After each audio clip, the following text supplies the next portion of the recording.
Hey there, Bob from Oregon's Constant Gardener. Welcome to the OCG Fam Show to you, my YouTube buddies. What's going on? Let me know in the comments. I got a lot of hand gestures in that little thing, don't I?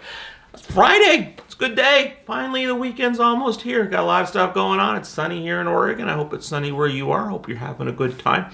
Let me tell you about the show today. It involved yesterday. Yesterday, I was over at Nectar for the Gods talking to the big kahuna, Scott Ostrander. We were doing some stuff.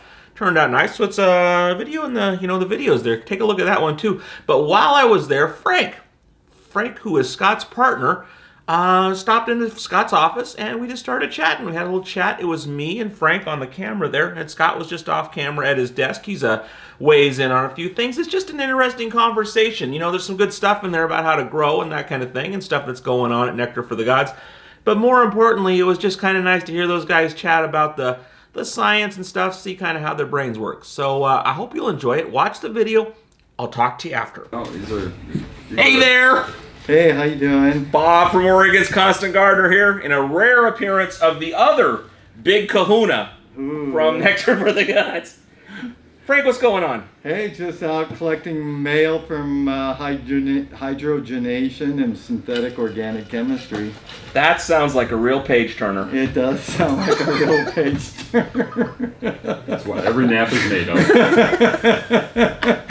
If I wanted to read something in hydrogenalysis or whatever that word is. It's unsettling when a scientist can't pronounce the name. Exactly. I'm reading the Peregrine. It's a book about a guy watching a bird for about 6 months. Nice. It's a good put you to sleep book too. That would be it's very poetic. Sleep book. Yes, I think Frank would kill himself if he had to read that book. Just FYI. Today the bird is the character scratched hydrogen? its head. No? It is exactly like that. It is incredibly poetic, but it is just that. He just watches this bird crawling around in the bushes, watching this bird for, I don't know, it's been going on for weeks so far that I've been reading it. I don't get very far. Okay. But I enjoy it. But after a week of scratching this, scratching that, Well, evidently the falcons, they bathe themselves a lot to keep the gnats off them they get from the birds they kill. Oh, yeah. Okay. So, yeah. A little extra protein. So what do you have to do, Frank? Well, just told you. Mail. No, I know that. Pronounce. I mean in the larger sense of what are you up to with I'm figuring out lines. hydrogenation, proteinization. I got it down. Nitrification, got it down. Nice. What are you going to do with that? Well, talk to Scott. We'll see what happens. See what happens. Have several universities working on it. Really? Or trying to. They can't figure it out. Well, it's a good thing you're here to explain it to them. Yeah, well, it's a process. Not today. Well, you know what it is. They can't think because of the pain in their back because that big fat wallet's making them sit funny. That is, and they're getting... No, it's because the guy with the big fat wallet is putting the money over their mouth so they can't fucking do their jobs because they're not allowed to free think. That's right. It's a tough break. It is. It's brutal. And beyond entertaining. Frustrating. Yeah. Well, at least you can enjoy that part of it. Yeah, I guess. That's why my teeth are all flat because of... It's not from his S&M fetish. It's because he gets his teeth out of stress. Out of stress. Yeah. The S&M thing, that's where... That's a totally different issue. That is a whole other issue. Fight down on this, son. Exactly. Barbie. Yeah, see, that's right. Ooh, and whips and chains and all that kind of fun stuff. That's what Frank does on Saturday. Everyone needs a hobby. Alias. Everyone needs a hobby. So what's your first question now? Let's hear it. Okay. Let's hear what Frank's got on the pH microbe one. Okay, let's answer some questions here. We got some questions for you. Are you prepared for that? Viewers. All right. These are serious viewer questions. These are for real questions. Okay. Here. Let me find the page here. The one thing I don't well, let's not do that one. Let's do this one. Awesome info. It's a third answer from the video.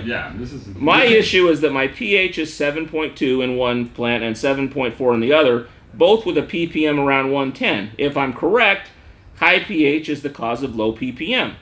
All this happens after I did a tea, cultured, so this is telling me they're eating like crazy and they need more food, using 3-gallon fabric pots, feeding every 3 to 4 days using 1 gallon. If I'm correct, high pH is low ppms and low pH is high ppms. Hey guys. ppm is conductivity or energy flow, and they wouldn't correlate with parts per million in pH. pH is a logarithmic thing of hydrogen or protons. So what you're saying is that these two things can affect each other, but they're not... But that's what you want. You want acids and bases to react, because that's what gives you your energy for your plant to grow. Okay. So I guess what I'd say that the pH level needs to be in a range where you can work with the ppms, but they are irrespective of that, within that range. Yes. Roughly 6.4 is good, but...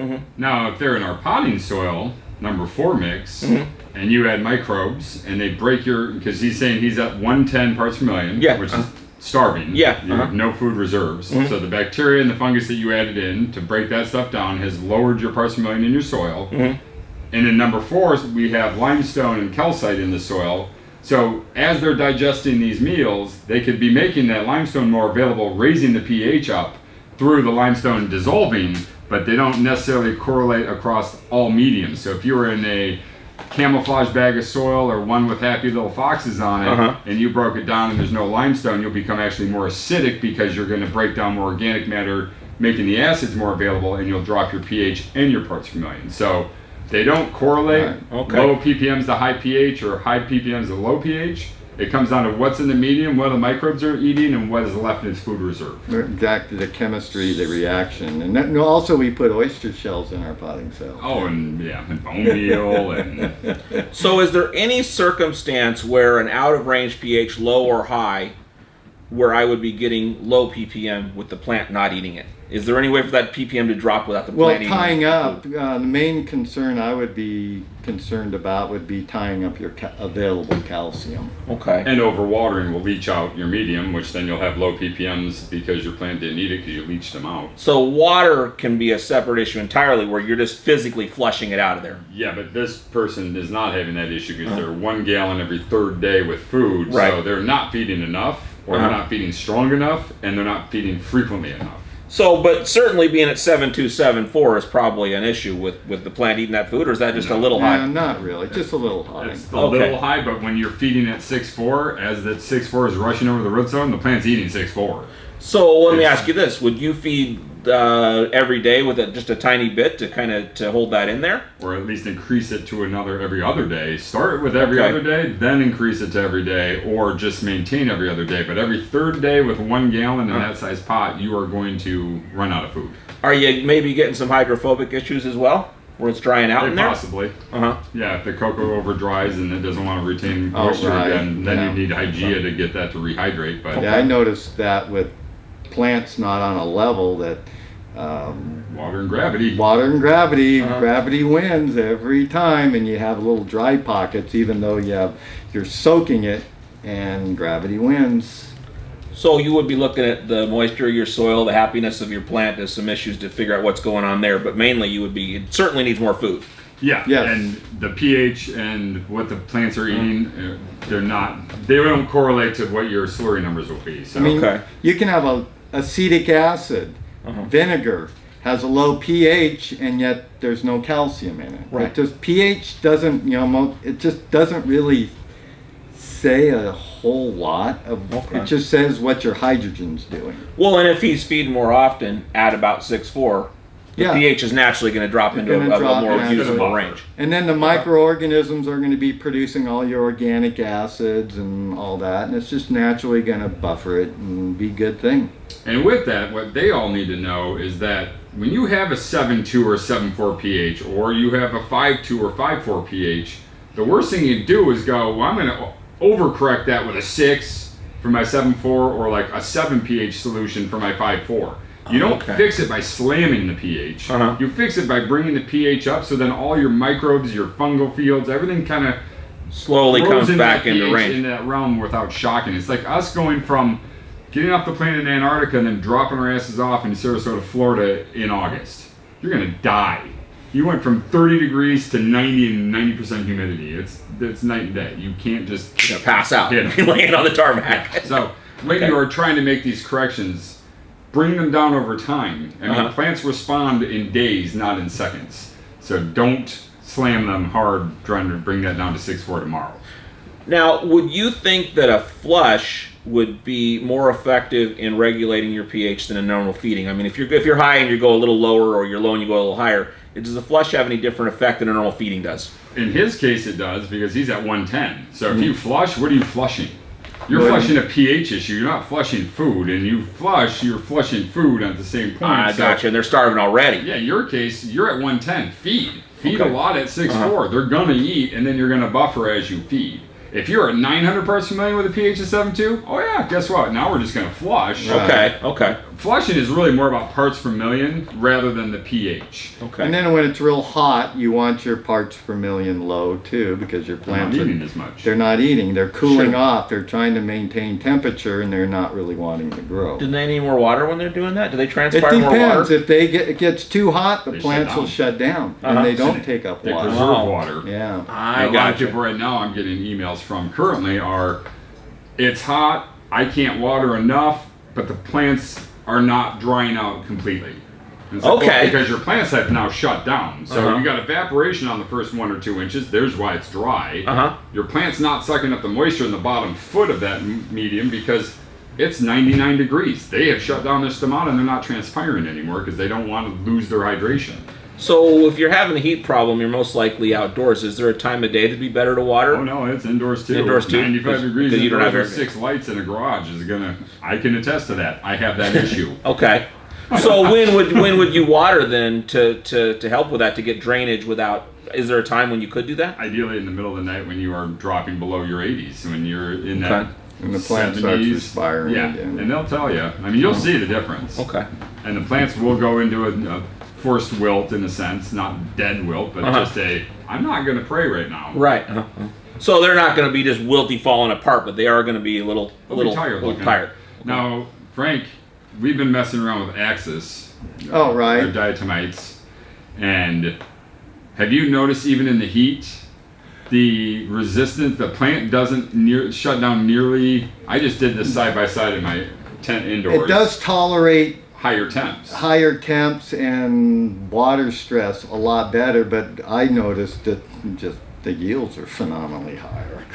Yeah, well, we don't make those claims here at Organs Only. However, what we're saying is that diatomite, I did a side by side, and I'm in a garage, uninsulated, gorilla tent, in the middle of the woods, and my high temperatures are 99 in my grow tent. Huh. That's high. That is pretty high. And I'm running, 1,500 watts of LECs. So it's got a photo period. It's strong. Humidity gets to like 48, perfect in my book.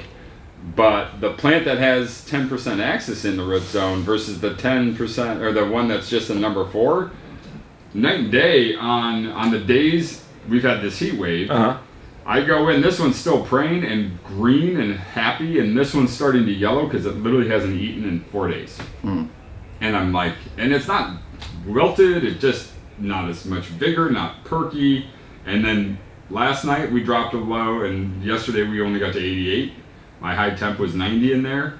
Totally different plant. It started to eat again. So you can see the one that didn't have access starting to consume, where the access one never stopped eating. I just think that's crazy. I was really amazed on the results I got. Yeah. New soil coming. Cool. Works well. There's that. There's always something new and exciting. You heard it here first with Frank. Yeah, it's never ending entertaining. Hurry up and wait for the labs. Okay, that was fun. That was a pretty cool thing, getting to talk with Frank a little bit like that. I hope you enjoyed it. That's the show for today and for this week. Much fun stuff going on next week. I'm hoping to have a show every day like I promised. I love you, and I'll see you on Monday. For more information about anything on today's show, go to our website, OCGFAM318. And if you buy anything while you're there, use the code FAMSUMMER. It's going to save you 20%, and it's a lot of fun. The OCG Fam Show, it's pretty good. It happens every day. It's the OCG Fam Show. See you on Monday.